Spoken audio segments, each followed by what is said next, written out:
Ah, the promised day has arrived. Halloween. A dreary downpour starts off the Monday. Although it doesn't last for more than an hour, the dark clouds lift just after the sun peaks over the horizon. Brief as it is, the rain has significantly dampened the park's usually cheery vibe. Mornings like this often mark the start of another bad week. An arrest gone wrong, another investigation leading to a dead end, or some truly fucked up shit being called in. Like that one time I was dispatched to a scene where a guy gouged his own eyeball out and almost ate it. Was a few chews away from swallowing it, in fact. Lost my dinner that day. Fun times. Of course, I doubt anything can top getting cursed by a damn chain letter, of all things. This is the sort of stupid thing people pass along as a prank through emails and text messages, for fuck's sakes. A ghost chasing after you just puts the icing on that cake. So far, all we've done is run, snoop about, read stuff, and run again. It frustrates me to no end how we're still no closer to an answer. Even my car reflects the state my mind is in. Photocopies of documents litter every available surface. Scattered all over the place, spilling from the passenger side and into the back seat, making an entire mess of what little space there is. Not that I'm any better. My last shower was 24 hours ago. I haven't slept at all, and my last meal was that chocolate porridge thing Isabella offered. The way I am now, I'll definitely get a scolding. Rebecca will definitely give me an earful and tell me to take care of myself better, say that I'm killing myself on the job. I can already hear Isabella complaining how dark the bags under my eyes are getting, and about how I reek and how I need to shower pronto. I can rest easy when this is all over.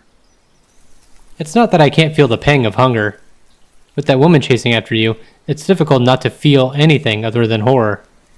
The rush of adrenaline coursing through my veins in my desperation to survive.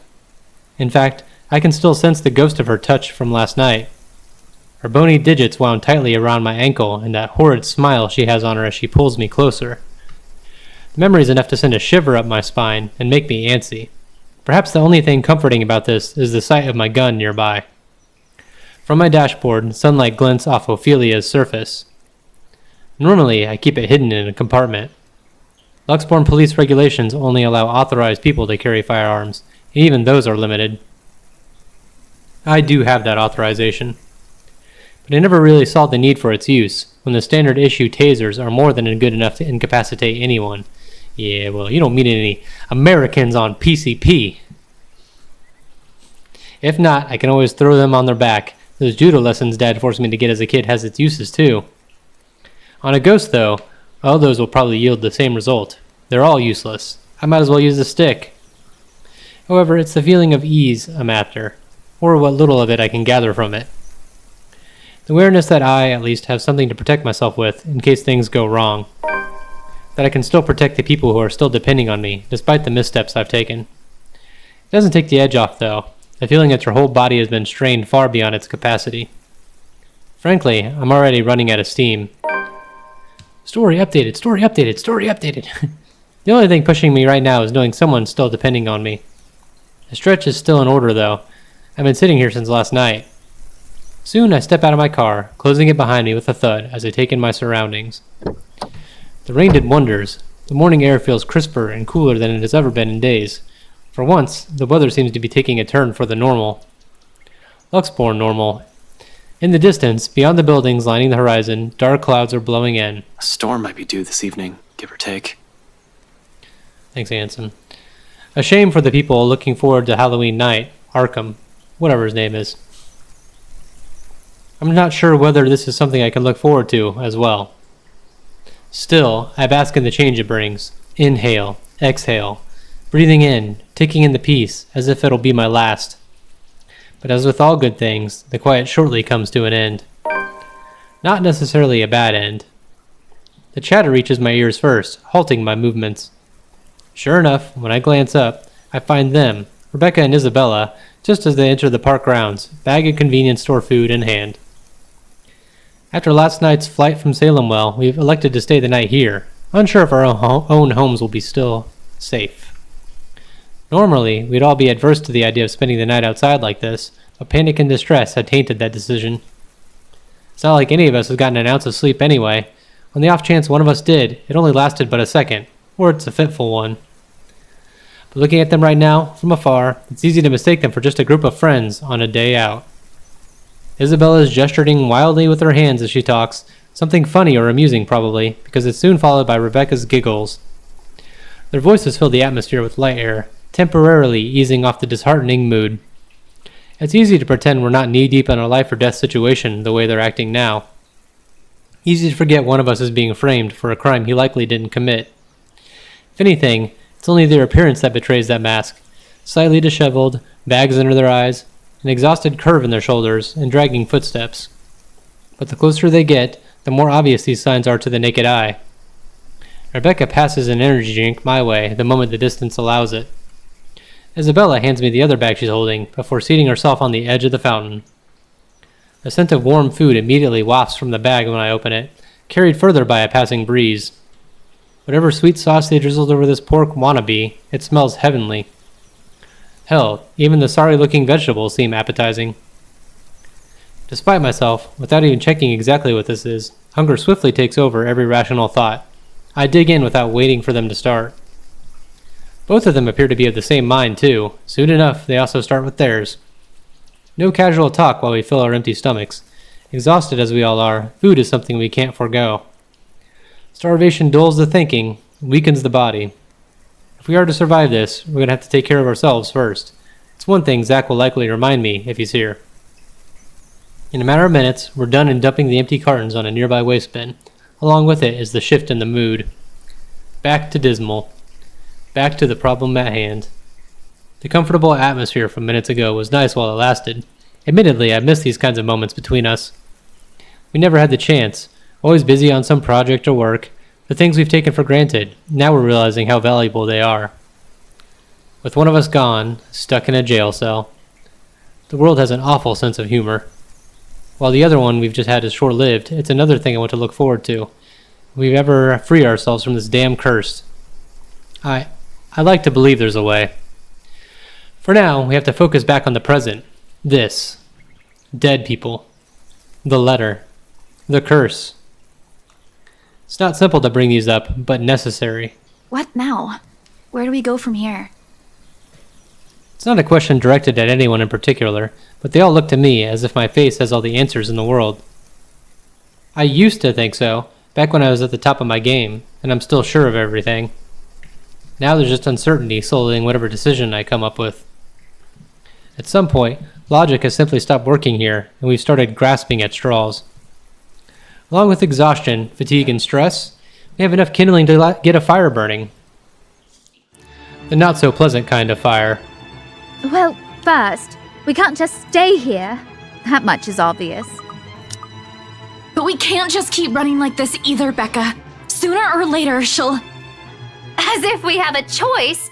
We can't even go back to our own homes because that thing might get us. Nowhere safe. But dying is the last thing I want to do right now, Isabella. Not to a stupid chain letter you were... Okay. You were too gullible to pick up, bring with you, and show to everyone. I didn't do it on purpose.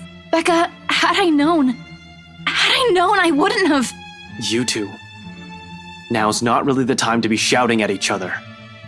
I'm already getting a headache, so if you guys could calm down, that'd be really great. Well, isn't that rich coming from you? Whose side are you on, Ash? Why does anyone have to pick a side? You're a rational person, Becca. You know we can't just say it's her fault. She did warn us not to open it, and That doesn't exempt her from any blame. She's still largely responsible for it. And you're not? I didn't say that! Do you really think I don't blame myself for this as well? I tried to warn all of you. None of you listened. Now you're blaming me for something I kept telling you guys since day one? You're just as responsible for this as I am. So now, you're throwing it back at us. We wouldn't even be having this problem if you're... Cut this out, okay? This isn't the time to have some dumb argument! If you don't want to get caught in it, then stay out of this, Ash. Oh no, Ash. Don't stop her. Let her say it. I'm sure she has plenty more to say. If I didn't know any better, she's already. Already what? You want me to say it? Out loud? That I find you in this whole thing? Alright, that's enough! Both of you, stop this! Yeah, let them know. They both falter to silence at my words, and an awkward, stifling mood descends between the three of us. I do not mean to shout, to snap at them, to add to that kindling. Not in a moment when any time, anywhere, she might get to one of us.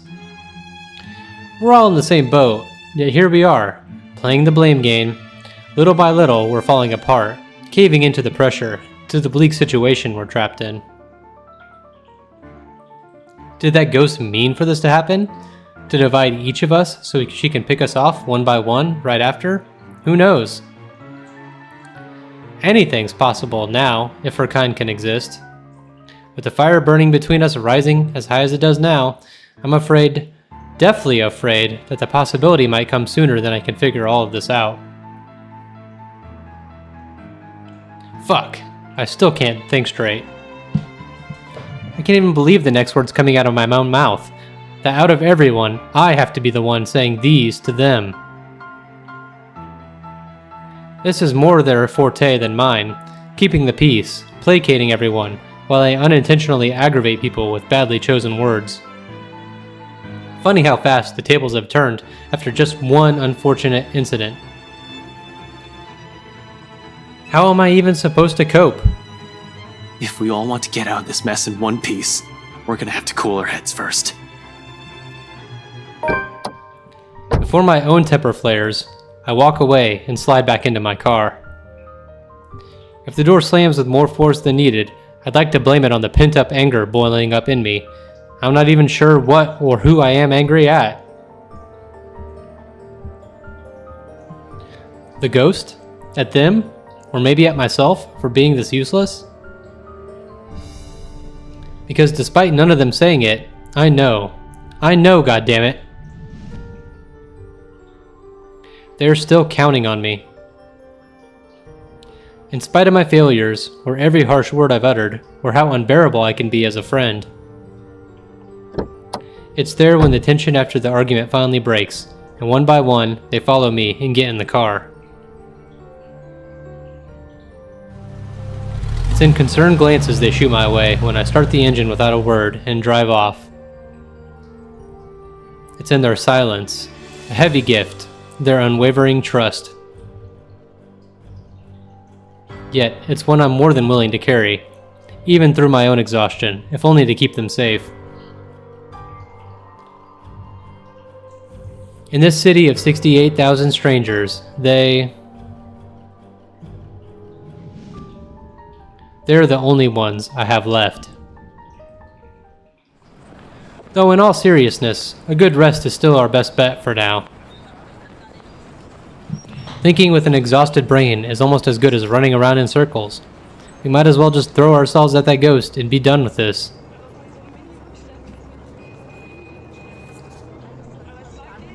The local Irish pub may not be the best place to hang around when one hasn't slept a wink or you're stressed.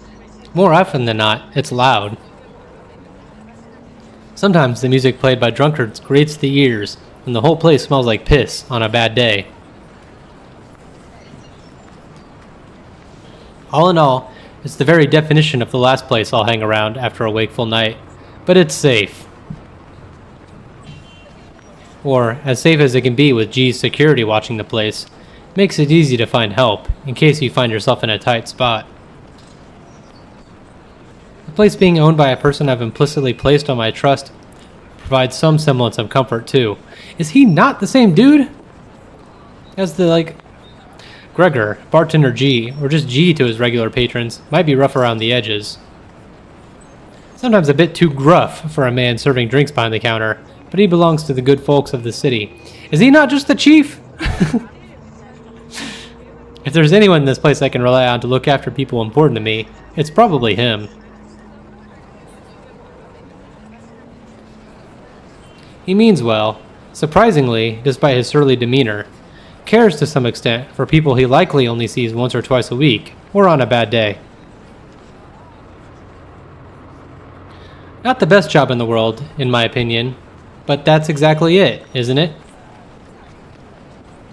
In wine, there is truth. Alcohol, in this case. It loosens the tongue, forces one to let his or her guard down. Whatever inhibitions anyone has, it all flies straight out the window after a few glasses. It has made him observant, too. Always has one or two things to say about someone or something. Most of the time it's me, opinionated ass. But God knows how many times I've asked for his help, when I'm met with a dead end in a case or I'm in trouble. This time's no different. As expected, the moment we show up, he's kind enough to offer us a room at the back of his shop. A single look at my face, I don't even need to say anything, and the next thing we know, he's leading us in. No questions asked. Maybe it's also for this reason why I find myself drifting towards his station hours later, after having gotten that much needed shut-eye. Newly washed out drinking glasses and tumblers line the counter surface when I enter the room. Behind the bar, G's busy wiping each of them clean, likely prepping it for tonight's use. Briefly, he glances up at me once I claim one of the empty stools and grab a rocks glass sitting closest to my elbow. Turning it absently, mindedly in my hand, just to keep my hands occupied while my brain's busy, still trying to make sense of everything. Even at a dead hour, with only a few patrons milling about, this place still smells strongly of liquor. Honestly, I've never grown fond of it. Regardless of how many times I've made a trip or sat here, on the same spot, just talking with the old man.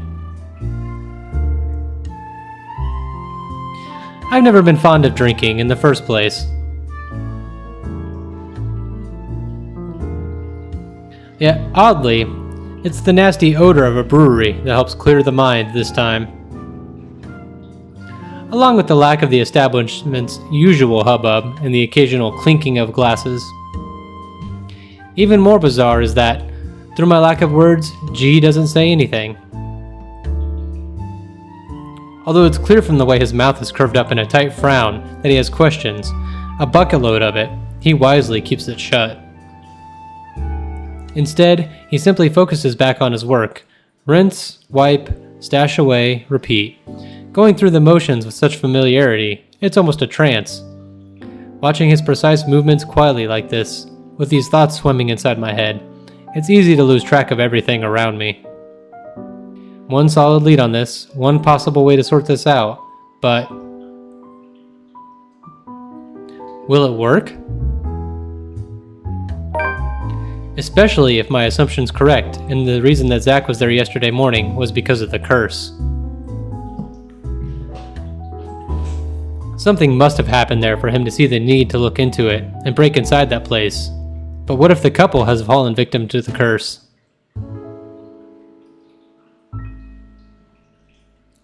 It doesn't fall out the realm of possibility. I've been so biased, not even thinking that they might be in danger as well.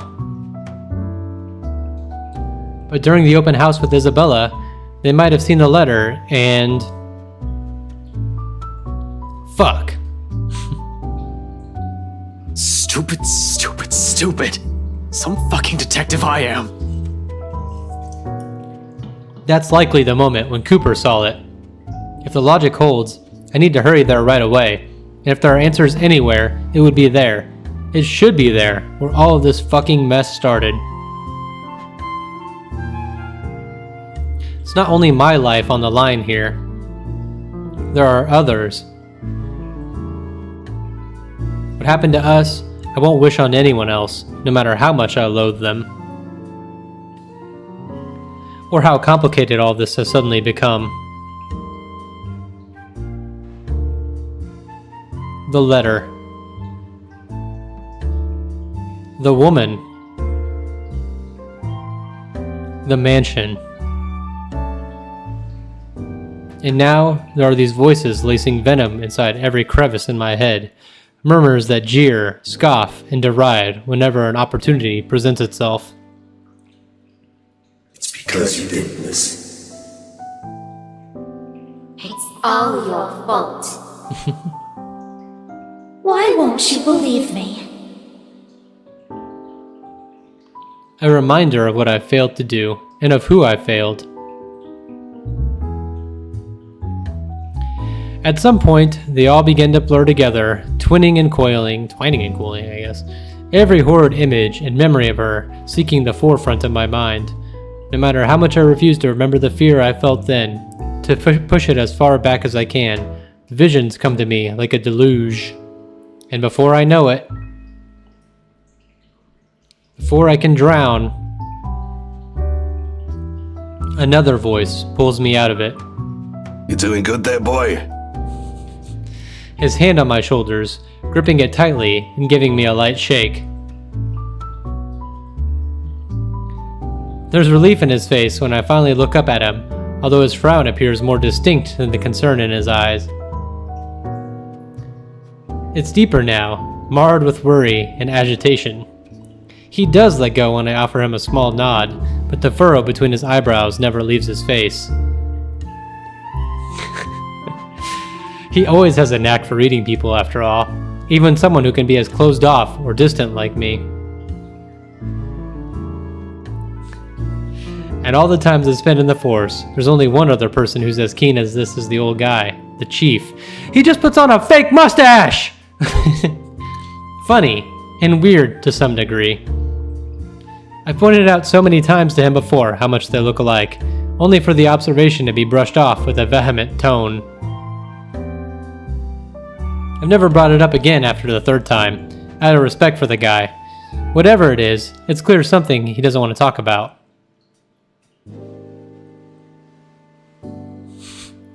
Why push, right? However, during times like this, it's impossible for the thought not to come up. He even has the glare down pat. Under his wordless scrutiny, I feel like a damn rookie again. You're looking a bit green. Sure you got plenty of rest back there? You were only out for an hour or two. Wouldn't hurt to try and get some sleep. I'll keep an eye out. No need. Don't worry about me. I won't be able to get some sleep anyway. Not with her face, still a clear picture in my head, no. I heard that from you before. Not buying it. What's the story this time? This as bad as that case with the guy who ate his own eyeball? I wish it were. Jesus, stop reminding me. I hated that case. If I didn't know any better, I'd say you get a kick out of telling people about it. It's useful, you know, for blokes who don't know their limits. Sends them right out the door after I start with a description. Or was it the part when the poor schmuck gouged his eyes out? Nasty, awful, icky stuff, and it gets the job done. Like I said, useful. Don't even need to call security these days if I want to kick someone out. Anyway, pretty sure that pales in comparison to whatever this is now. I haven't seen you this stressed out since they closed that case. The one from 10 years ago, with your professor friend. Abigail and her team weren't able to solve that one, G. No one has been able to. It just went cold. Same difference. But what do I know, eh? I just serve drinks, listen to people's problems and their whining, then make sure they get home safe afterwards. Thing is, I'm also not blind, kiddo. And you can bet your ass I can tell when a person's about to fall apart. What? Is this some form of therapy from you? Are you going to offer me free drinks now? Really, I can use some right now. Something to numb the senses. But when has that helped anyone? In your dreams, kid. Last time someone gave you the hard stuff, your photographer friend had to haul you out of this place almost half naked. Hey, I can handle my liquor when I put my mind to it. Not from what I've seen, nope. Besides, you usually avoid drinking. Either way, it's out of the equation. And when booze no longer counts, we just talk. So, talk. It's not like anyone within earshot will care. That chap over there only wants his cricket matches. I doubt you believe it, G. I've heard worse stuff. Try me. You know that mansion down at Anslem? Yeah, who doesn't? You live in this town long enough, it's impossible not to hear a thing or two about it. Bloody locals. Well, my friend found a primitive version of a chain letter in there. Now that we've seen it, we're cursed. A beat passes. For a long moment, G stands there, unmoving. His hand stopped short of placing the glass he's been wiping prior back to a rack on his left. All while he stares at me with eyes that are nothing short of scrutinizing. He probably assumes I'm joking. Who wouldn't? Not a week ago, I've been put in the same position.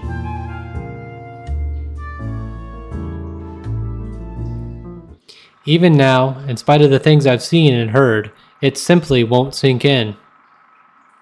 Or maybe this is just desperation creeping in. The idea that I may not be able to find a way out of this. Whatever the case is, for people who hasn't experienced what I'm going through, this will merely sound like an awful Halloween prank. It's not a prank. This must have been what Isabella felt the whole time we made fun of her that day. This isn't a prank! I saw something! Now it's too late. We're stuck in a never-ending nightmare where the only way out might be death. And like I've expected, G's reaction to it? An amused laughter. It booms throughout the whole pub after a long bout of silence, like I've just told him a particularly funny joke.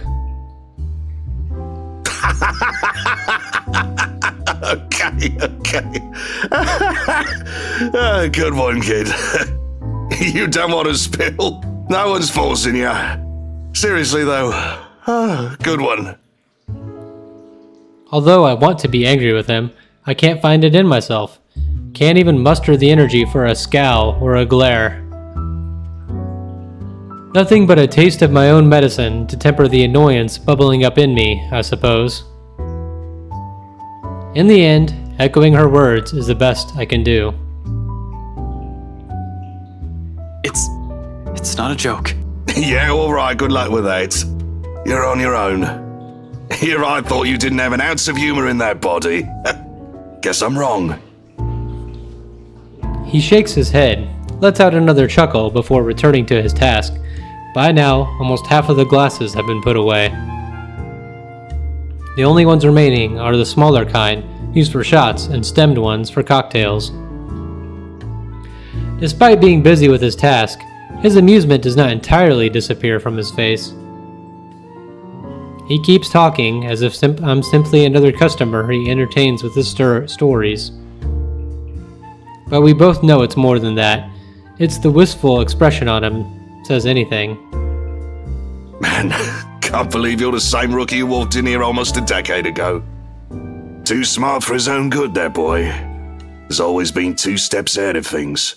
Now he's here, sulking. I must have screwed up somewhere then. I must have screwed up a lot. For things to suddenly shift like this, for me to become a mere shadow of the person I used to be? Nah, I don't think so. This one, screwed up? Not by a mile. It's too early to say. You've still got several years ahead of you, Holmes. Take it easy. But some things change, eh? It has been years, and you were a kid back then. You know, the sort that's a bit unsure, making all the horrible decisions in life he'd eventually be embarrassed to talk about. You never stop calling me kid, though. Well, you still are. It's just that this time, you're sure of who that badge and gun is for. What was it you police types usually say? To protect and serve, yeah?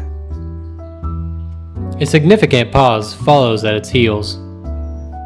From both of us, as if he allows its meaning to sink in and spur something in me, stirring a feeling both heavy and forceful, but not completely unwelcome. Familiar. Though before I can even clarify what he's trying to imply, or gather my thoughts on the matter, G turns away to begin his work on the silverwares. He'll need those too, once more of his patrons come in for lunch. Slow and easy. A sharp contrast with the strained air we've been wading through these past weeks. A fleeting moment, but one I allow myself to relish, if only because of its absence lately. The way things are now, this is almost a gift. So when it all ends with the sound of my phone ringing, a sigh is all that leaves me. I placed the damn thing on low volume last night, but it does nothing to keep it quiet. I don't even know if I'd want to answer it right now. It has brought me nothing but one bad news after the other. Thinking back about it only makes me want to chuck it into the closest trash bin I can find. Not that it'll help things, of course. Another exhale slips past my lips before I pull it out, quickly swiping over the screen without checking the caller ID. After all, the ones who will worry or fret over how awful I might sound right now are here with me. My parents never call around this hour, so chances are it's probably just the chief or Abigail. There's Zach, but he's in a position where contacting me is impossible, placed in jail by some scumbag for a crime he likely didn't commit. No use pretending what I'm not when it's anything but. Inspector Frey speaking. Good morning, sir. Sorry to bother you this early. What is this about? It's about your friend, you know? The guy I called you about yesterday, the one they brought in the night before. Zachary Steele. His hesitant note does nothing to diminish the lump that has suddenly lodged itself at the base of my throat. What are the chances? What are the chances that something went wrong while I'm not looking, while I'm out here brooding, of all things? How is he? Is he doing okay? We actually have a problem, Detective Inspector. Hasty assumptions aren't a usual fare in my book. That shouldn't change right now. The precinct is secure. It's supposed to be. They have guards manning the station 24/7. If anything happens, all Zach has to do is shout, and someone will be there for him.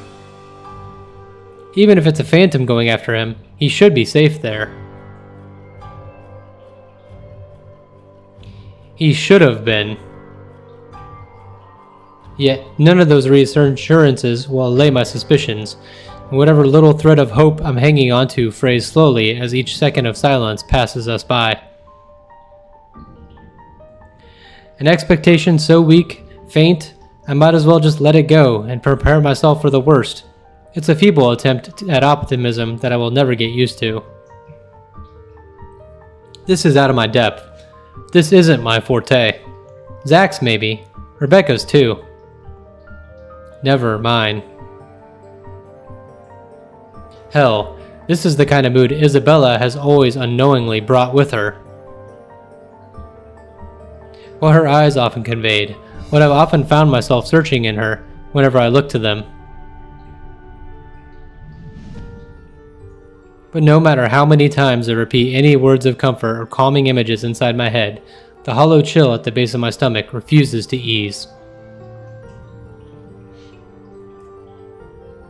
Even my voice shakes when I urge Officer Renz to speak again, weak and unsteady.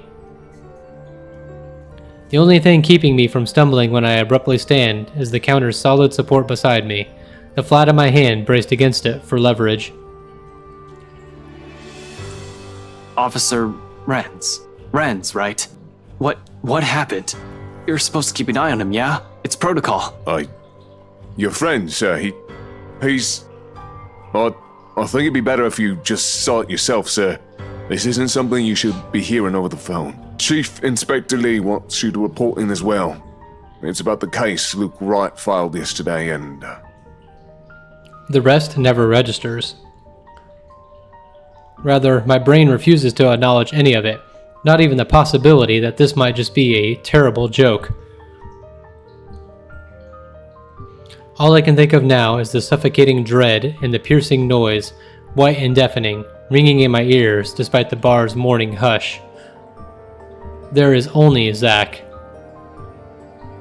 Only the whole expanse of Luxborn, separating me from the one person I still believe safe from this whole fucked up situation we found ourselves in. Along with the voices. Vile ones. Whispers that taunt, jeer, and mock. Each vague utterance growing relentless, as I make my way out of the bar without another word to G and slide back into my car. Driving off with my body on autopilot, mind in a daze and afraid. Utterly afraid. That this time, I have permanently lost someone in my life. The whole precinct is in an uproar. Officers move in and out from the main work hall with rapid steps. Phones blare loudly from the comms room, and calls are being made from the dispatch area. The rest who have been left standing watch the whole commotion with a nervous energy. From further back, the chief's voice booms above the uproar. I'm not even shocked. Okay, so you're not G? He may appear like the bumbling fool on first glance, but he has kept the city safe for years. For something to happen in his jurisdiction, inside his own precinct, right under his nose, he has the right to be royally pissed. What do you mean you don't know? I guess the facial hair Don't is different. give me that shite, Sergeant! How can one person, slip past you? You can't even keep an eye on one man! His statement gives me pause. Am I wrong? Did Zach escape somehow? I'm not condoning it, neither do I believe Zach's capable of doing, let alone thinking of it, but if it's what happened, I'll be equally as cross as the chief. This won't help his case. This will only complicate things with Wright and put both of us in a tight spot. I won't be able to help him once red tape prevents me from doing so. Yet, a hint of relief still washes over me as I walk closer to my boss, mentally preparing myself for whatever reprimand he's about to dish out. What's happening, Chief? Except he merely glances at me with an inscrutable expression. Although, if I'm going to read deeper into it, I'll say it's the closest expression he can get to shooting me a pitying look. For the first time in my years in the force, I find myself wishing to hear a reprimand from him. Whatever that stare means, it can't be good. Coupled with Officer Renz's tone this morning, it does nothing to calm the uneasy feeling in me. Fuck, boss even seems relieved to see me. After the last few exchanges we've had these past 2 weeks, you'll think the man doesn't want to see me right now. About time you got in here. I got caught up in something. Sorry, Chief. What's going on? Is there a problem with Zach? He hesitates for a second, before his frown eases with a long, dragged-out exhale. I'm not sure if you can call this a problem, Frey, but I'll let you be the judge of that. Follow me. And you, I want your full report about this by the end of the day. It better be good or you are kissing that badge goodbye. The officer he's addressing, the sergeant, a man in his late 20s to 30s who transferred here last year, shrinks back into his chair. I don't quite remember his name. I've only seen him quite a number of times since I've often out of the precinct. Handful of times might have been a better phrase. But if my memory serves me right, he's the guy currently assigned to late night shift, at least until this month's end. Depending on how bad this is, he'll either be given a verbal warning, a suspension, or a dismissal. It's not a position I envy him for being in right now. Although, there's really not much time left to feel sorry for him either. As soon as Chief's done roasting the other officers behind the guy, he gestures for me to follow. Straight towards the precinct's holding cells. And if it's a switch that has been turned off, the moment he steps away from the small crowd, the entire main lobby goes silent. For one reason or another, it feels like everyone's simply waiting for the metaphorical hammer to fall. Even their stares, before we turn to an adjacent hallway, exude the same pitying vibes as the Chief's. all of which I might have easily ignored any other day. People here can be a bunch of gossip mongers. It's only the significant glance Chief throws my way before pushing the door open that stops me. Not that there's even a need to mull it over, because the moment he swings it open, it strikes me.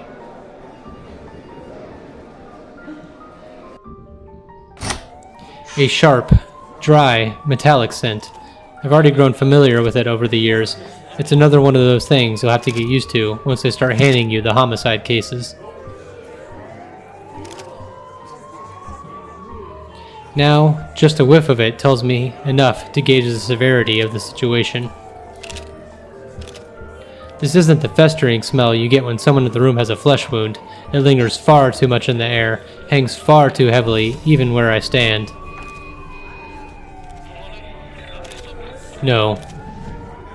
This is what you get when someone has spilled blood all over the room. This is what you get when there's a large pool of it. This is what you get when no one bothers with cleanup for a few hours, because forensic work isn't done yet.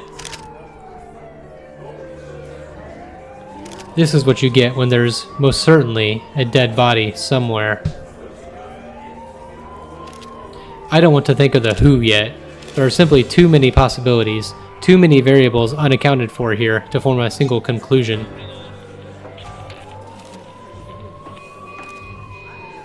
However, when the chief of Luxborn Police refuses to provide answers, a chill easily fills every nerve in my body. Almost in a trance, I follow after him without asking anything or saying another word. For the first time in years, I feel like a damn rookie again. Fresh out of training, newly instated, and still on my first homicide case. Except I didn't balk at the idea of seeing a body then. Now, as light flashes fleetingly from the far end of the hall, while CSI documents the scene and forensic teams gathers evidence, the only thing my instinct tells me is to run. As far from here as possible, as if I don't have 10 years of detective work under my belt. It echoes inside my head like a mantra. It's because you didn't listen. It's all your fault. Why won't you believe me? Over and over and over, rising and ebbing, a tidal wave of thoughts and murmurs surging and crashing against my ear. More deafening than the drum of my heartbeats and shallow gasps. Churning and heaving till the cell finally comes into view and I am afforded a clearer look of what's inside. The whole world stands still. In one single moment, every noise, every smell, every person in the room, all ceases to matter the second my eyes land on this prone form. There's only red. Is he prone? He looks like he's up against the bars there, but red. Red. Red. Blood everywhere, on the floor, where a copious amount of it has pooled, on the walls, smeared on every crack and tile his hands can reach. On his face and shoulders, dripping from every gash and tear, flowing from the hollow gap where his eyes should have been. The custodial officer found him when they brought him breakfast. It was too late. He was already dead by that time. Some 3 to 4 hours, according to the blokes from forensics. There had been a struggle, based alone on the smear pattern left on the bar and floors, but only so much as this small cell will allow him. I can already imagine how it went down. He was likely left with no other choice, cornered like an animal at the mercy of his killer. In this cell, there would have been no escape. The only thing he would have been able to do is shout for help. Perhaps the same plea written on the floor closest to him. Help me. Help me. Help me. Help me. Help that didn't even get. And it calls for a whole lot of questions, not the hows. Logic has already flown out the window from the start. She has the means to get us. Get to all of us, bars and walls notwithstanding. The whys, though. No one heard him? Not even one from the guys on duty last night? Because Zach's not an idiot. He would have asked for help. He would have yelled. Oh, one of them did, but thought nothing of it. Then why didn't they do anything? He's just a room away! They must have assumed your friend's just asking for attention. Henry wasn't clear on the details when I questioned him about it. You've been serving in this precinct for more than a decade, though. You should be aware by now how rowdy the folks we detain here can become. But that's not the only problem we have here. Someone got in and out of this place without anyone noticing. Even the surveillance footage is a bust. Tech's going over it now, but I don't think we'll get anything from it. The media will have a field day when they learn of this, Frey. Keep it mum for now. I'll let you know because he's your... well, you deserve to know. The poor bloke's your friend, after all.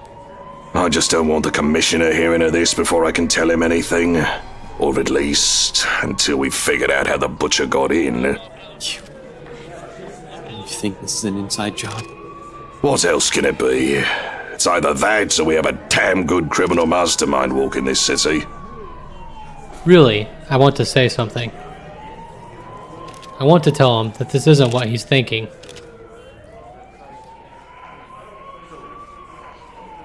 That all this time, the Anselm Butcher never existed.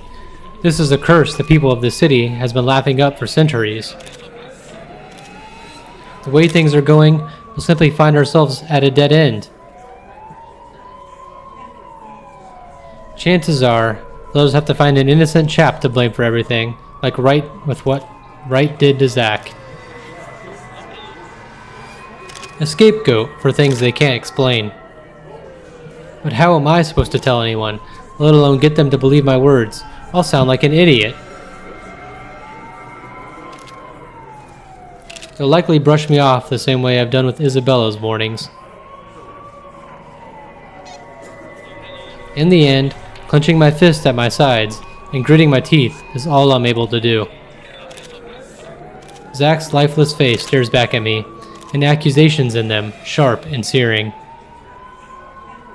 An expression that etches itself deep within my mind once the first officer waves us both out of the room. Another ghastly image I will never be able to forget. Another memory that will probably haunt me till my last dying breath. Another regret. Chief dismisses me barely an hour later, sending me off with nothing but a light pat and another sorry expression. Not entirely sure if that's supposed to be reassuring. There's plenty more to do, a lot of people to call and tell, and all of it falls on me. No matter how awful the news I bring will be, it'll be better if it comes from a person his family and friends know. Still, my body refuses any notion of movement.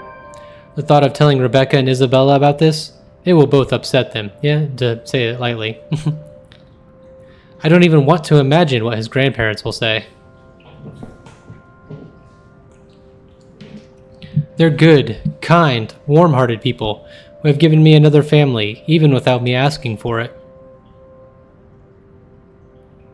They welcomed me, invited me every time, easily reminded me of what having a whole home feels like.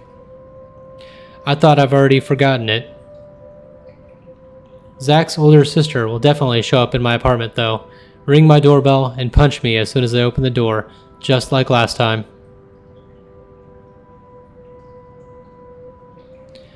She's right. I'm the kind of person who brings nothing but trouble. She's known all along that Zach should have stopped hanging out with me, warned him several times.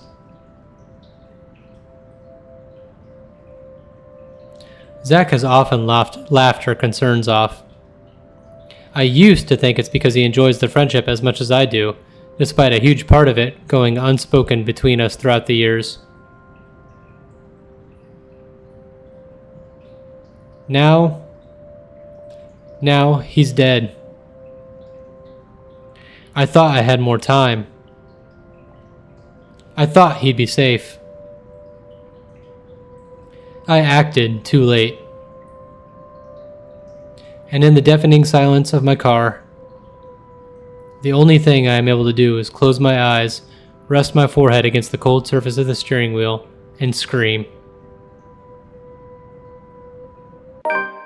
Scream until my throat bleeds raw. Scream until my lungs burn. Scream until all that remains are the guilt and the tears.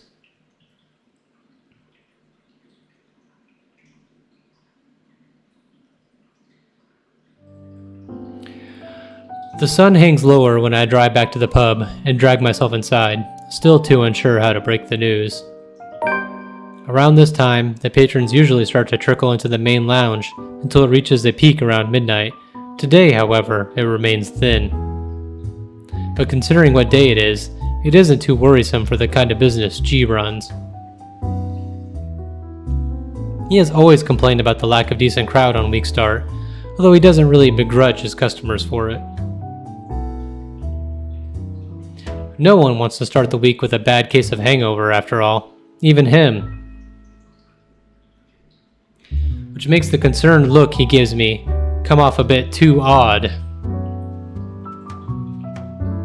The kind of danger we're in, and after what happened to Zach, this swiftly puts me on the edge, even before I can fully process and analyze the scene in front of me. Something wrong, G? G hums, but there's an undertone of annoyance in it, despite his casual and open movements.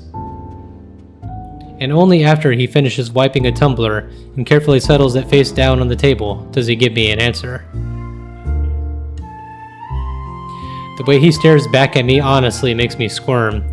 It feels like I'm being stared down by my primary school teacher for sleeping in class again. Nothing much. Monday's still a slow day for this place. But you might want to check on your friends, kid. Looks like one of them woke up on the wrong side of the bed while you were out.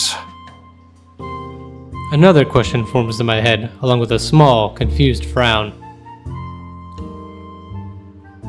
Though, before a single syllable slips past my mouth, Rebecca's irate voice rings out from some part of the main lounge. From the sound of it, it appears "woke up on the wrong side of the bed" is a complete understatement. Alone? You know we can't just go in there. Why did you think Ash stopped me yesterday? But we don't have any other choice, Becca! There's really no other way! We have to go there! If you'll just... Isabella, no. That doesn't sound too comforting. Once Rebecca assumes that kind of tone in an argument with Isabella, it usually ends with one of them walking out, or both giving the other the silent treatment. It lasts for about a week at most, if it's really bad, which really isn't what we need right now. I've hoped for the bad blood from this morning will simply blow over after all of us has gotten a decent rest. Turns out, sleep isn't just what some of us need. Even G appears to understand it. In spite of his efforts to look as unconcerned as possible, there's a tense set on his shoulders. A nervous edge lingers in his eyes, as it occasionally flickers over where Rebecca and Isabella's voices are coming from. He doesn't want to deal with this, especially at the start of another busy week. Neither do I. Things have worked out well between them before without Zach or I meddling. But the imploring gaze G directs at me leaves me with no other choice. It almost feels like he's guilting me into doing something about it. I hate that it's working. You know how I run this pub, kid. No fist fights, no cat fights, only good booze, bad puns, and off-key singing. Go fix it before it blows up in your faces. I'd hate to throw two girls out of this place over a petty argument. It's probably not as petty if Rebecca's already shouting like that, but I give him a nod nevertheless. Sorry about this, G. He hums something under his breath for an answer and waves me off, turning away and returning to his work without another word. Even with the lack of a sizable crowd, he likes to keep busy. We're the same in that regard. Can't remain still, always has to stay moving, doing something, thinking, whatever keeps the brain at work. I leave him to it shortly after. Rebecca's voice rings out once again, followed by Isabella's. But part of me wants to thank him for all the trouble he has taken for people he barely even knows. Once this is over, I should probably find some way. In the meantime, I have this immediate problem to fix. Gotta get to this before it turns into a shitstorm both of them will regret. And I know both of them will. For all of Isabella's complaints about Rebecca's bossy attitude, or how annoying Rebecca sometimes finds the other's childlike demeanor, it's a friendship they both cherish in their own way.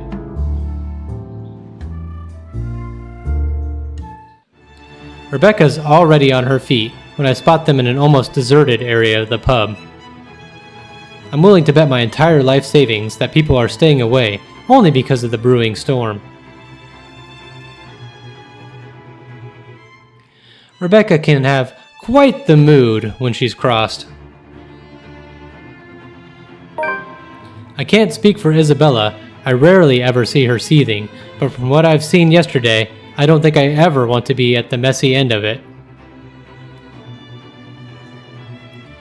The way she's glaring up at the redhead from her seat, regardless of how much the other woman towers over her right now, already says everything. Empty plates have been left neatly piled on one corner of the table they occupy, a conversation that turned sour sometime after a late lunch then. Good thing they're already done and nothing's left to be spilled. Because in the next moment, before I can approach and intervene, Rebecca slams her palm on the table. It sends the silverware clinking sharply against the surface. Isabella flinches momentarily, we both do, though she shows no indication of surrendering in the face of Rebecca's temper. Everything escalates from there. You've already gotten us in enough trouble because of this letter ghost everything. You're blaming me again! And you can't expect everyone to fix your mess. You keep on putting the blame on me, but you're the one who didn't listen. All of you! If you just listened in the first place, maybe this wouldn't have happened. But you're too busy acting like you know what's best for everyone, when in fact you're the one who's being selfish. I'm the one who's selfish. Yet you're still going to do what you want anyway, even if the people around you are already beside themselves with worry. This is how you've always acted since we met, and I'm tired of it. Sometimes I wish you never even came here, because all you've given us is a headache. Damn. You know why I had to come here. My dad. Your dad has nothing to do with this. It has always been you and your whiny, careless self that has always been the problem. Maybe I should have stepped in earlier, yeah, you think? Maybe I should have said something the moment Rebecca has slammed the flat of her hand on the table, or the second I've entered the area. Either way, it's too late to act. Harsh words have already been hurled between the two. I think between the one. Words more cutting than any blade, each and every one digging at a wound too deep in the person they've been aimed at. For a long time, Isabella sits there in silence, while Rebecca stands unmoving, arms crossed and breathing heavy. Despite the lack of words between them, they're both vibrating with anger, refusing to meet the other's eyes. Ever so slowly, the atmosphere in the room turns thick and smothering. A strained air no one in the immediate vicinity, including me, dares to break, until the ones at its center does so. Rebecca definitely won't. At some point in our friendship, she has grown to become a woman firm with her opinions. She's never going to back down from this. Not when she knows she has a point. Isabella, on the other hand, there has always been a certain stubbornness in her. As frustrating as it is to see sometimes, it's what has gotten her through life's hardships. Perhaps even the only thing that has. When you have nothing else, people tend to cling onto what they have within themselves instead. But she also knows when to withdraw, when a struggle turns useless, a kind of awareness almost second nature to her. When enough is enough, Isabella abruptly stands and marches towards the exit, in fast, rigid steps, away from the hurt and painful words they've let fly earlier. She bumps into me in her haste, the impact nearly knocking her off the feet. Instinct kicks in at the last moment, and I reach out for her, grabbing her arm in a steadying grip. Surprise flits across her face, an expression mirrored by Rebecca behind her. Neither of them have noticed me. However, that doesn't mean I won't have a thing to say about this. Yeah, sorry Rebecca, you kind of a bitch. Okay. Oh, we maxed out, baby. Rather than answer, once her shock subsides, she merely averts her gaze and hastily wipes the tears off her cheeks, like she has only noticed them in that moment. Then, without another word, or even meeting my eyes again, she gently brushes away my hand and runs off, leaving an awkward hush in her wake. Rebecca soon slumps into the chair Isabel has just left, gingerly reaching up to press the bridge of her nose and breathing out a ragged exhale. Arguments like this have always drained both her patience and energy, usually more than her rowdy students do, despite being no stranger to it. There's no excuse for her to say those things, though, and my disapproval must be clear enough on my face. When she finally glances back at me, her exhaustion immediately shifts back to annoyance, her mouth curving down to a tight frown. I cross my arms in response, waiting, a reaction verging on instinctive in the face of her irritation. Regardless of my opinions about this, I don't say anything yet, not until she's the one willing to talk. Another minute passes by while we stare each other down, but eventually she breathes out again and relaxes her rigid posture. What do you want, Ash? If you have something to say, just tell me, or I'm going back upstairs. Did you really have to say it like that? Well, how do you want me to answer her? Do you want me to just let her go there and do what she wants? I know you won't be too happy if I did that. That's a low blow, Rebecca. Even for you. We all know she wasn't even planning on staying here this long. There was no need to bring it up if all you wanted to do was stop her. Did you even see how she's acting? She's not a child anymore. Even my students can do better. Becca, she'll listen if you'll just ask her properly. I know you mean well and you do have a point. But please be a little more thoughtful next time. Go think about it for a while. By some miracle, the whole discussion ends right there. Rebecca elects to stay silent, or at least, it's how it seems when a minute or two passes and she says nothing. A rare occurrence when she almost always has something on her mind. Only an uneasy atmosphere hangs in the air when I finally decide to remove myself from the room. She doesn't stop me. Instead, something inexplicable flickers momentarily in her eyes, one that quickly disappears until only a vague notion of it remains in memory. And in that one exchange, I've caught a short, clear glimpse of what has shifted, of what's inevitable. So much has changed throughout the years. We will never be the same person we once were. And if it's for the better, we've yet to know.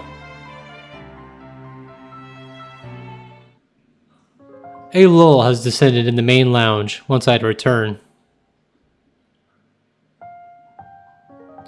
G is nowhere to be seen. People continue to trickle out instead of in, and by the time I get back, only 2 tables remain occupied. Soon, these people, too, will be gone, and the whole place will be devoid of anyone. Frankly, its current state already lends the place an entirely different vibe. Along with the soothing strum of strings and the steady beat of drums playing overhead, there's a calming sense to this. A far cry from the times I've been here before. And perhaps it's for this reason why Isabella has chosen this place to retreat. She sits quietly in the furthest corner of the room, and one of the tables set right beside the window. G usually keeps the curtains closed around this hour, but a small portion of it has been pulled back, revealing the busy streets outside. The late afternoon light spills right through it, outlining her small form and pooling on the surface of the table where both her arms rest. In her hands, she flips a piece of folded paper, turning it from one side to the other without purpose. The letter. A small frown creases on her forehead while she stares at it, yet there's something oddly tranquil in the picture she has unknowingly painted. Something I can't bring myself to disturb, if only for a few seconds. It's one of those moments again. The rare ones, the ones where she's still too quiet, a complete opposite of her usual self, but it's these that often leave a mark.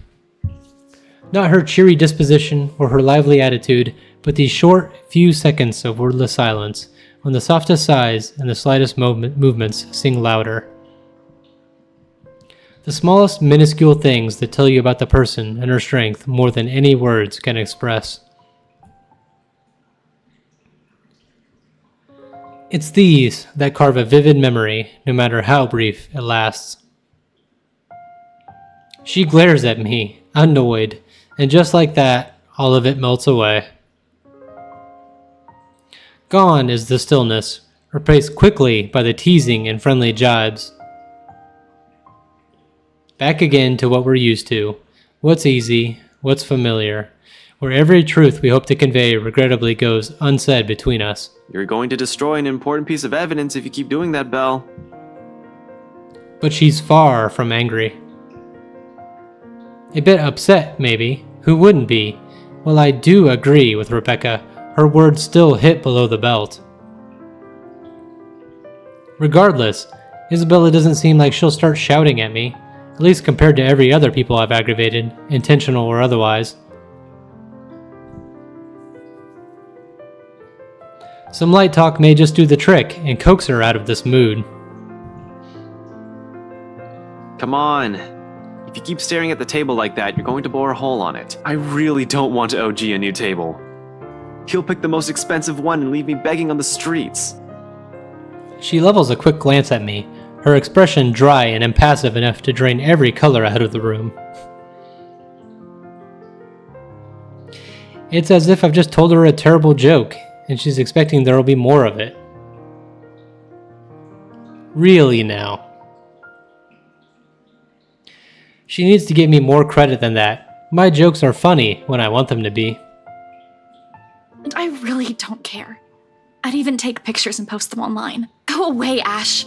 I don't want to talk right now. Yet, it sounds half-hearted at best. Like what's happening has already sapped every bit of energy in her, and all that's left are the words. Pretty soon, those, too, will lose their meaning and leave a hollow shell in their wake. It's already unusual to see her like this. Everything has already gone to shit. I'd like at least this one thing to stay normal. So somehow we manage. We continue for the better half of the hour, talking, joking, with our short, feeble responses and banter that never goes anywhere. But it's enough. In the grand scheme of things, amidst the chaos and death shadowing over us, it's these little, inconsequential moments that matter. It's her smile, her laughter, when it finally rings easy and free of her burdens. Okay, I have another one. I don't want to hear it, Ashton. Go away. No, really, listen. I know someone who talks like an owl. Will you leave me alone if I bite and ask who? Hey, pause. It's you. And then, she frowns as realization slowly dawns on her. Confusion flashes fleetingly across her face before eventually setting on a grimace. Oh. Suddenly, she hugs her arms closer to herself and looks away, perhaps in her best attempt to stay angry. To no avail.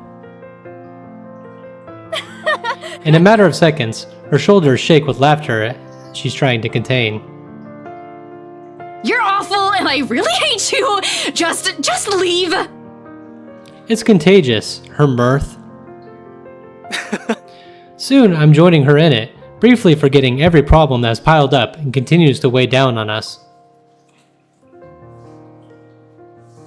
Laughing without reservation or care until only a familiar warmth lingers once both our amusements ebb away. Somehow, with her, these things have always come easy. Feeling better? A little. You're still lame. But you're laughing right now. Only because your humor is terrible. Right. Keep telling yourself that. I know it's funny. And you know what? If you've kept frowning like that, your face might have cracked. That would have been really messy and ugly. If glares can kill, with the one she sends my way, I'll probably be dead by now. Seeing it directed my way, it takes only a few quick seconds for me to realize how she might have also taken my statement. How wrong and rude it might have sounded in her ears, however unintentional it is. I've never been good with words, but that's never an acceptable excuse, is it? Suddenly, taking the brunt of her anger seems less complicated than correcting or explaining myself. Nevertheless, I try. What? God, crap. Damn it, that was so not what I meant. I was just saying you look better when you're smiling. Her glare doesn't even wane. In fact, I think it intensified, like the brewing storm. In the face of it, under the sharpness of her stare and her annoyance, I do what any person with a good sense of self-preservation does. Keep my mouth shut and shift my attention elsewhere. The crowd outside looks very interesting today. Maybe I should... Thanks, Ash. She utters all of it in a voice too small, too quiet, but when I turn to her, only those words, her gratitude, resonate throughout the whole room.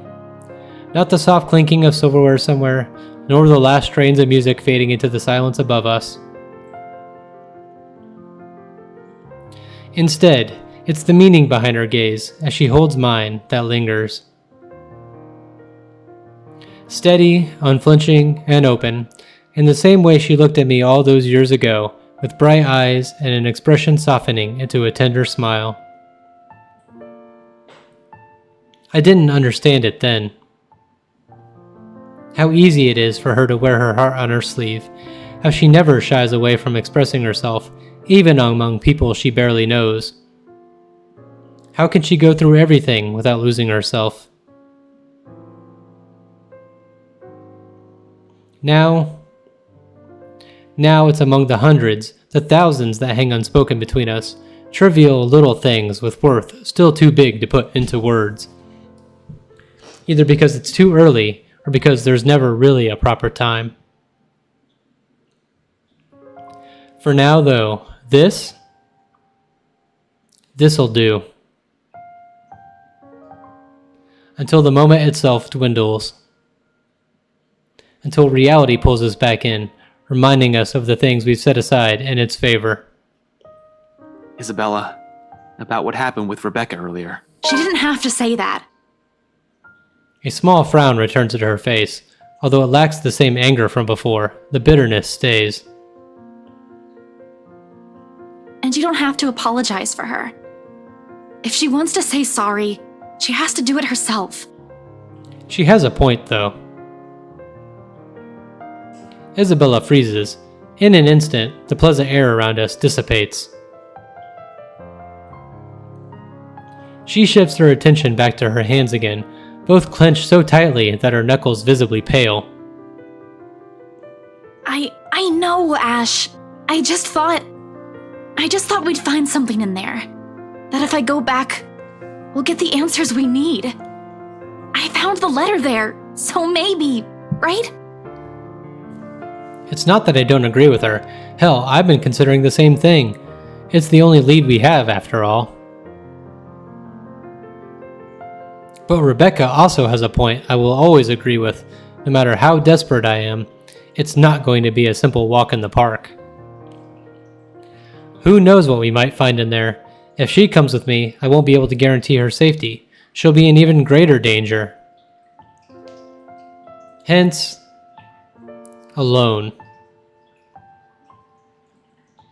If there's a need to go back to that accursed place, I'm doing it on my own. Whether or not the rest of them agree with this plan is inconsequential.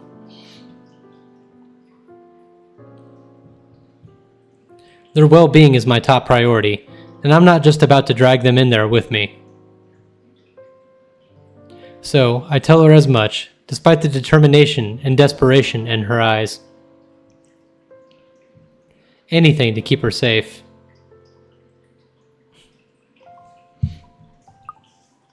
Well, I can't let you do that, Belle. yeah. Ash, the people living in that place now. They were with me during the open house. They have to know. They're in as much trouble as we are. I know, but it's risky. It's dangerous. We don't know what you might find in there. Or if you'll even find anything. What if you see her again? What if she goes after you? What are you going to do? For all we know, it might be a dead end. It's not worth it. To put yourself in harm's way like that. Belle, Zach won't be with us anymore. And if you... The words won't form, and my throat closes up as soon as I see the look of utter grief in her. There was supposed to be a speech, damn it. Yet, I can't bring myself to continue, much less say all those words I've carefully picked just for this. So it won't shock, so it'll hurt less. Especially her, who's always seen Zach as that decent older brother she never had, as family. The way her expression shifts from terror to disbelief, then to anguish, makes the horrible lump in my throat feel more unpleasant. There's a sorrow in it, palpable enough as the meaning of what I've said sinks in, a pain I can't even hope to understand, one that we'll all deal with in our own ways. I can't even bring myself to look her straight in the eye. She offers no response, not even a form of resistance, no further argument like I've come to expect from her.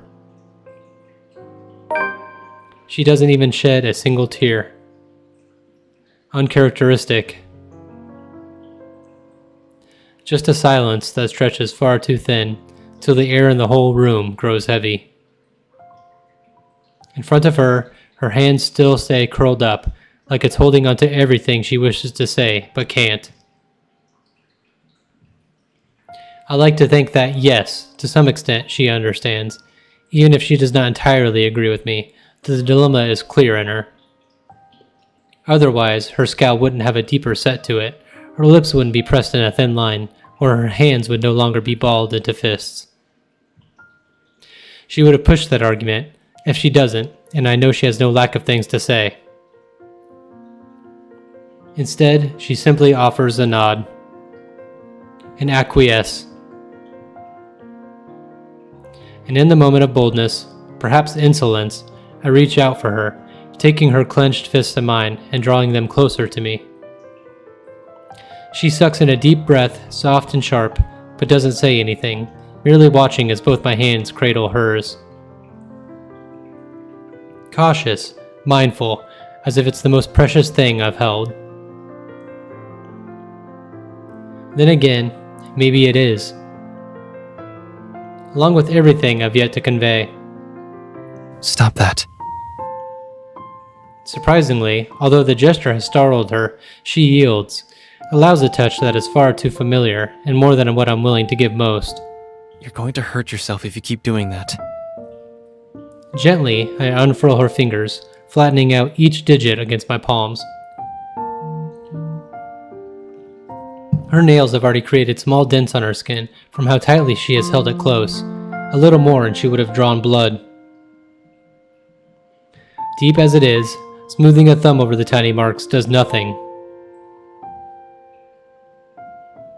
But it's a small gesture we both find comfort in amidst this chaos, and all at once the tension lifts. Her expression softens, the lines of her shoulders ease, and it is only after her lips curve up in a faint smile that I let go. Giving her hand one last squeeze before returning it to her. Part of me wants to tell her, admit that it's exactly what I'm planning tonight. What good will it do, though? I do intend to tell G before leaving tonight. He has to know, if he's going to be keeping an eye on them for me. One person is already enough, however. Hell, simply letting someone in on the plan makes me iffy. Broadening that circle and revealing too much would just cause another pointless concern. But someone has to be aware, at least of where I'm heading off to, in case things don't pan out. Expect the worst, even if I've only intended to do a quick survey of the place. In my own words, risky. It's best that I simply leave it as it is for now. Isabella doesn't need to be burdened with the worry my entire scheme entails. I've already said enough. I stand up as the footsteps shuffle from the next room, its cadence slow and hesitant. Shortly, Rebecca comes into view, clutching her hands firmly in front of her and sporting the same uncertainty in her face. She casts me a cursory look, then shifts the nervous one to Isabella, who studies her with an almost hopeful gleam in her eyes. Their fights never did last long. Belle, can we talk? Alone? Her interruption could not have come sooner, and I'm all the more glad for it. Whatever kind of friendship I share with the two, this remains something for only the two of them, much like my own with Zach. I'm the outsider. They don't need me here. It's all the reason I need. Muttering an excuse and flashing Isabella a quick, knowing smile, I beat a hasty exit out of the main lounge and leave them to main things on their own. Before Isabella can say what she's been mulling over. Before the last imploring glance she directs my way forces me to change my mind. It's another lasting image that firmly etches itself in my memory, one that spurs the conscience, among other things. I just hope I won't regret what I've chosen for myself tonight.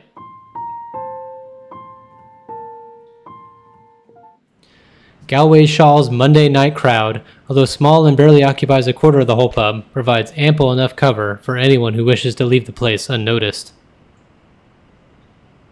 Just exactly what I need tonight, with the lively music and chatter, slipping out, mostly unseen, becomes a piece of cake. Without much trouble, soon enough, I find myself outside under the chilly Luxborn night. Gust of wind picks up shortly after I step out, carrying the telltale smell of an impending rain. I'll give it about an hour or two before it starts. From the looks of it, tonight will be another downpour, maybe even stronger than the one we've had this morning. On instinct, I hunch further into my jacket, hugging its thick material closer to my body while I weave my way through the lines of empty cars in the parking lot. The letter crinkles in my pocket with each step I take, though I pay it no mind as I hurry towards my car. I've nicked it minutes ago from Isabella's belongings on my way out. If this is all connected, I need this damn piece of paper with me. However ridiculous as it sounds, I'm quite sure it won't be missed. But I can't waste time here and wait for her to find out, can I? 4 hours is all I'm giving myself to get this done. Regardless of how generous that is, each second's just as important as the next. So I hurry, one footstep over the other, echoing as I make a beeline for my car. But as with every other plan, problems crop up at the last second. It's practically a universal rule. And it does. In the form of a lone figure waiting for me next to my car. Rebecca turns just as I near, the corners of her mouth twitching up in a wry smile. She offers no greeting, except a slight tilt of her head. Even as my pace slows and I look at her with all the unvoiced questions in my eyes, she remains wordless. Merely throwing her head back and shifting her attention up at the starless sky when I come to stand beside her. Another gust of wind blows as she breathes out a sigh, weary, thick with something close to resignation. The breeze carries all of it away, while she hugs her arms closer to herself to keep warm, which raises the question why she's out here. The air is already heavy with the promise of rain. With clouds obscuring the view, there's really nothing left to look at but a dark blanket of nothingness. Still, she stands here as if she's intentionally waiting for everything to fall. That, or she's here for some other reason. But before I can voice a single word, express a disapproval of any kind, she raises a halting hand at me, sharply cutting off the rest of my question. I'm not here to stop you. Wherever it is you're planning to go off tonight, I won't be able to anyway. You look like you've already made up your mind. Go back inside. It's going to rain soon. It'll probably be even heavier than the downpour we had this morning. You wouldn't want to be caught in it. I will, in a moment. I just want to stay out here a bit for some air, away from the noise inside. Everything's been so chaotic these days. This little break is nice. Even if it means standing in the middle of a parking lot, of all places. Getting out of this mess would definitely be better, but hey, you take what you can get, right? It'll be over soon. The confidence in my own words surprises even me. How do I know? Why am I so sure? When in truth, what I'm about to do is a last-ditch effort. If this fails, if I don't find anything, we're back to square one. It's the last lead I have. After this, we have nothing else to go off from. Regardless, it seems to amuse her, and her laughter soon sounds above the murmur of the distant traffic and the light draft sweeping around us. How I wish. I'll be content as long as she stops showing up in my mind whenever I close my eyes. I think that may take some time. The brain doesn't easily forget trauma. I can try, but, you know, it also did a lot to us. Tell me about it. The back of my head's still smarting from my fall last night. Not that kind. I'm talking about us. As people. I hate to admit it, but this whole deal with the ghost, with the curse, it also brought out an ugly side to us. To all of us. And it made me realize plenty of things. About myself. About us. Rebecca trails off. Suddenly a pensive expression spreads across her face. I've seen it countless of times before. And every time I see it on her, it's usually followed by a memory, a silly story, or even something embarrassing I've said from childhood. Unlike me, who will much rather forget, she remembers each of them so easily. And after a short bout of silence, when she smiles, I know this is one of those times again. Do you remember that one time back in secondary? Which one? We did a lot of dumb things back then. Well, I did, but you get the point. Mandy, I thought you still don't like her. Don't tell me you've kept in contact with her. Are you guys friends now or something? Oh no. We do see each other sometimes. On the way to work or when I go out for lunch, but it's nothing like that. We're not friends. Not in this lifetime. I don't think so. I don't think we'll ever get along, but if it wasn't for her, we wouldn't even be friends, yeah? You stood up for me that day. And from then on,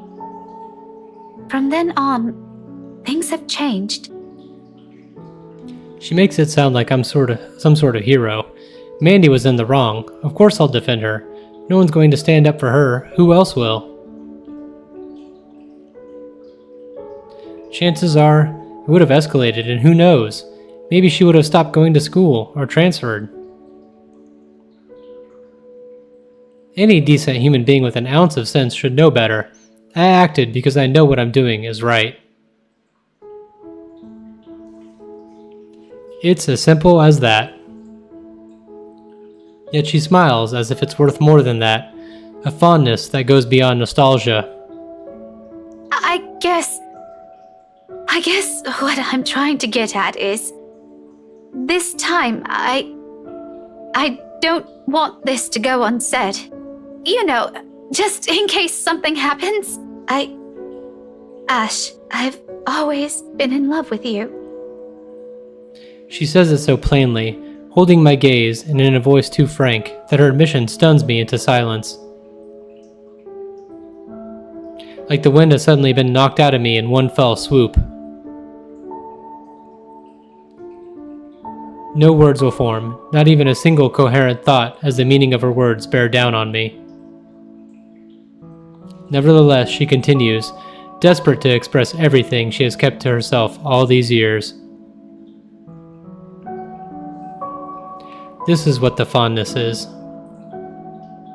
Why, for her, it weighs heavier than any feeling of nostalgia can carry. Since that time in secondary?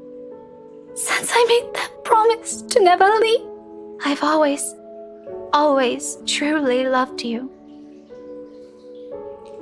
Afterwards, there is a relief, a weight suddenly being lifted from her shoulders after so long. She closes her eyes and lets out a breath.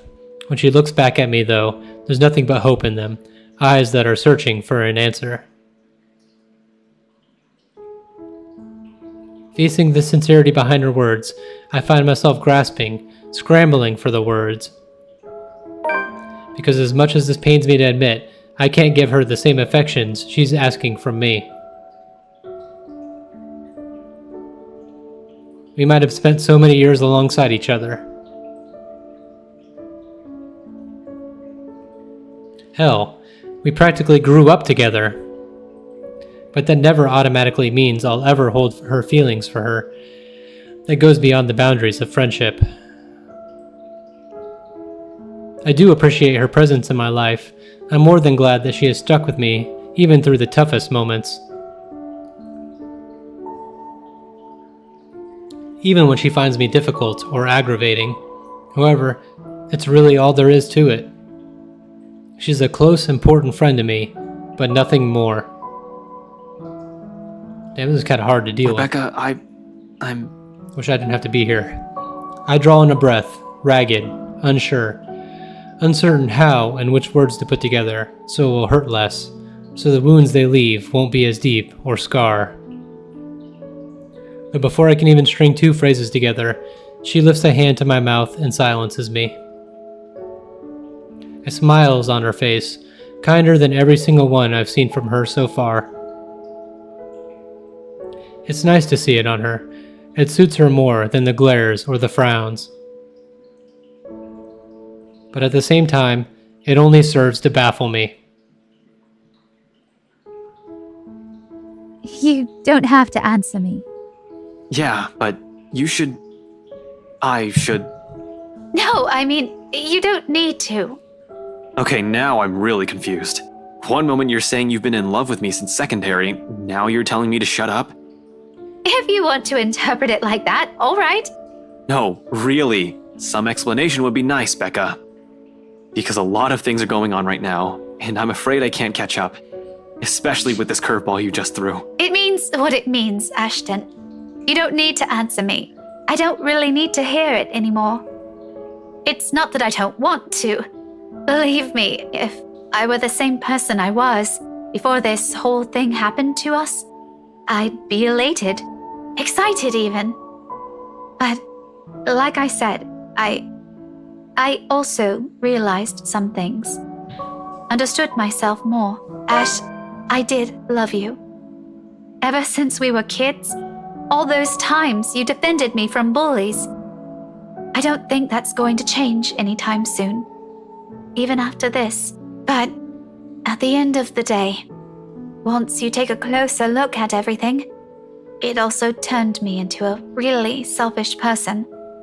When you think about it, maybe the Ashton I loved isn't the one standing in front of me right now.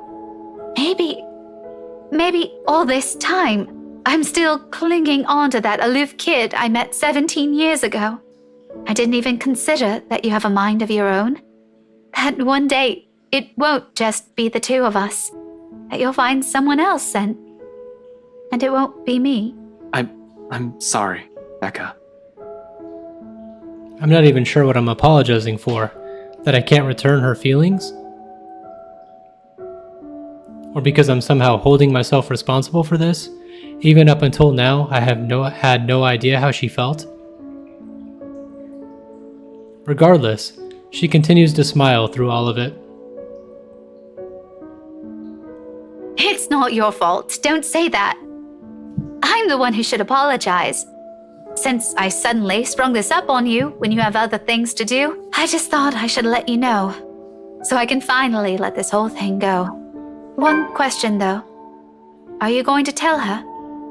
Tell what to who? I pause, frowning. A brief moment of doubt while I try to figure out what she's talking about all of a sudden. When it finally sinks in, though, my bewilderment hastily gives way to utter embarrassment. Oh, shit. Heat abruptly crawls up my face, no matter my efforts to keep it down.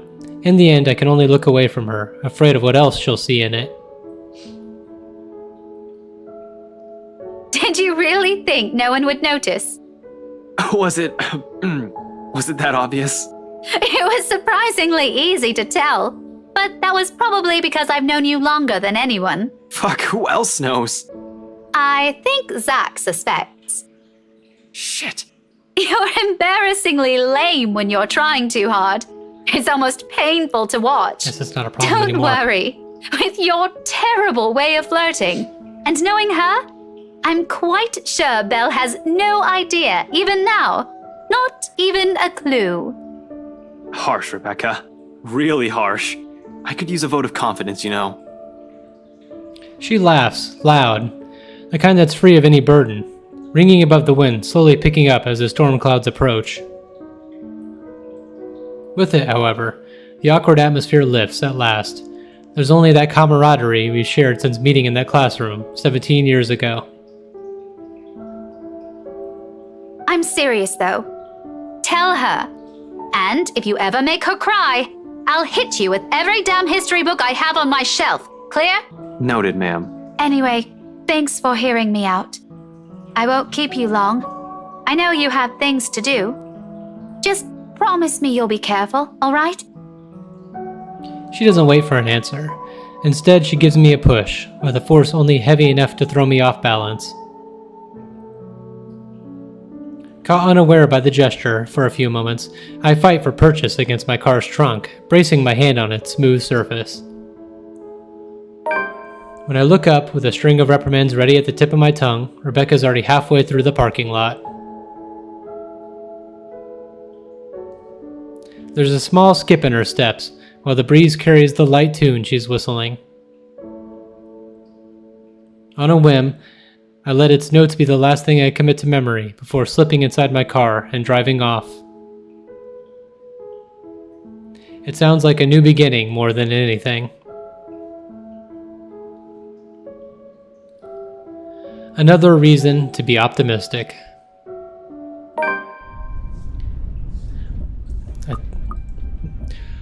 Alright. It's been quite an adventure. I think before we go into the right mission, we'll take a break.